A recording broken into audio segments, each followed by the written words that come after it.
Merci, cher Roland, pour ton amitié. Et je vais prendre l'occasion d'abord pour envoyer de ma part, mais je pense aussi de votre part, un embrasse très fort au président qui n'est pas avec nous, mais avec nous, Jean-Marie Le Pen.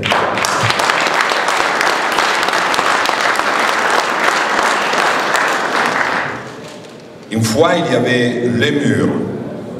C'était les murs de Berlin.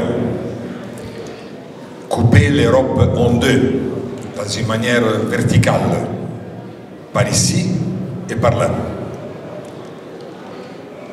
Ce mur fut abattu par la révolte des peuples esclaves qui étaient dans l'Europe de l'Est. Aujourd'hui aussi en Europe, il y a un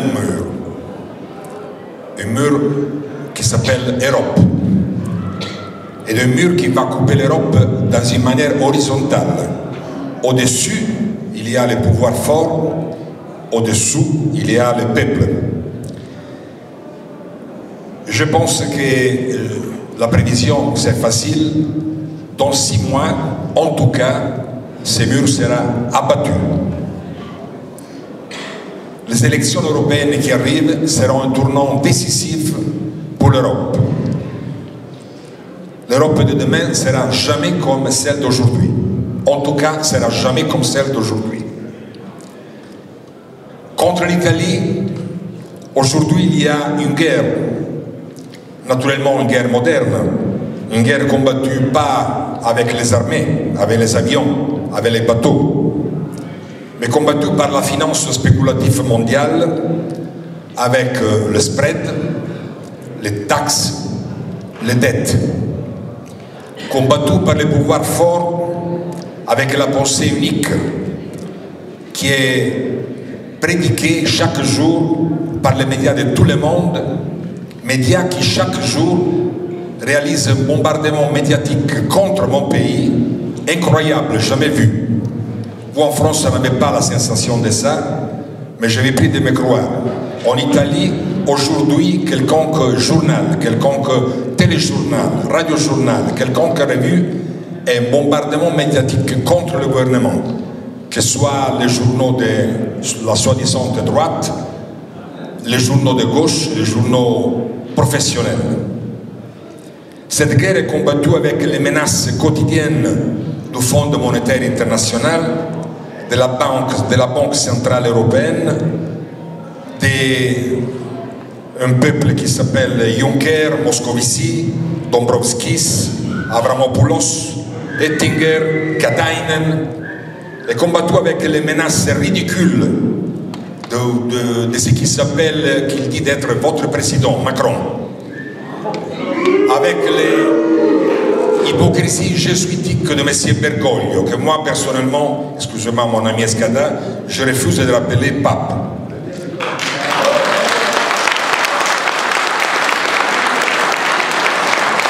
Aujourd'hui, mon pays est un laboratoire politique pour la nouvelle Europe. Et j'ai apprécié beaucoup les mots qu'il a dit au début, pas celle sous le douche qui était facile, qui a dit Pierre Vial au début en parlant de mon pays, des bonnes nouvelles qui arrivent de mon pays. C'est pour cela que nous sachons d'être en première ligne dans cette guerre, qui est une guerre européenne, n'est pas une guerre seulement italienne.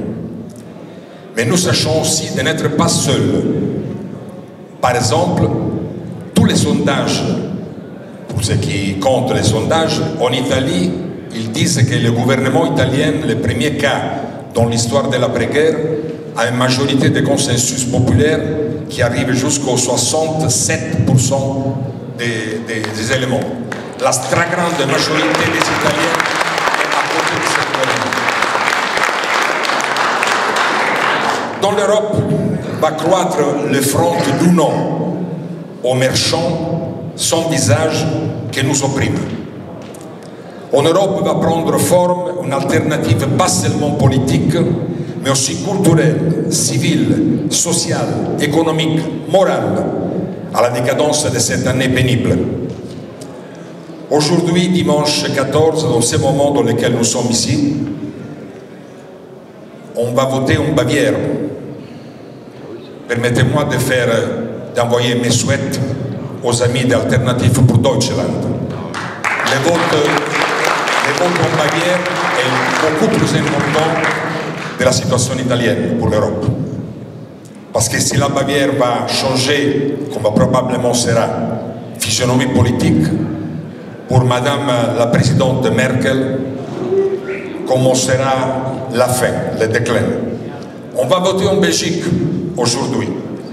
Et mes souhaits de succès, c'est possible, aux différentes listes nationales, excusez-moi, soit dans le monde flamand, soit dans le monde de la Wallonie. Il y a quelques jours, on a voté en Suède. Les démocrates suédoises, qui sont l'héritier d'un personnage que je pense Pierre Vial a connu et se souvient de qui on parle, de Per Engdahl, ont obtenu les premiers mairies. Chaque pays en Europe, de la Méditerranée au Baltique, de l'Atlantique au Balkan, a désormais une force populiste, souverainiste, identitaire, qui va croître et qui peut répéter les mots, je ne vais pas être désagréable, comme a dit Cavada au début, qui ont été prononcés par le président Trump à l'ONU à la fin de septembre. Trump l'a dit, pas moi, refuse l'idéologie désastreuse du globalisme. Il ne s'agit pas de faire Cavada un international noir. L'internationalisme n'appartient pas à la droite. La droite est faite par les nations, n'est pas internationaliste pour nature. C'est une contradiction en termes de parler d'une internationale de droite. La réponse ne sera pas organisée par un mouvement unique, Bannon ou pas Bannon. Sera spontanée par les peuples, par les nations. Chaque nation, chaque droite avait son propre langage, son histoire, son héritage, ses objectifs, ses problèmes. C'est impossible d'imaginer une internationale de droite qui parle le même langage à Marseille comme à Stockholm, à Rome comme à Varsovie. Ce n'est pas dans la nature des choses. Alors, éliminons les équivoques de Bannon. Bannon peut dire quelque chose. C'est à nous. L'avenir, c'est dans notre main, dans nos mains. Dans l'âge des droits, nous exigeons les droits à l'identité. Comme disait un homme extraordinaire, que moi personnellement j'ai connu et j'ai beaucoup aimé, Maurice Bardèche, nous exigeons les droits à revendiquer comme nôtre la terre que nous ont laissé notre père et que nous voulons laisser intacte à nos fils, afin qu'ils les laissent intacte à ses propres fils.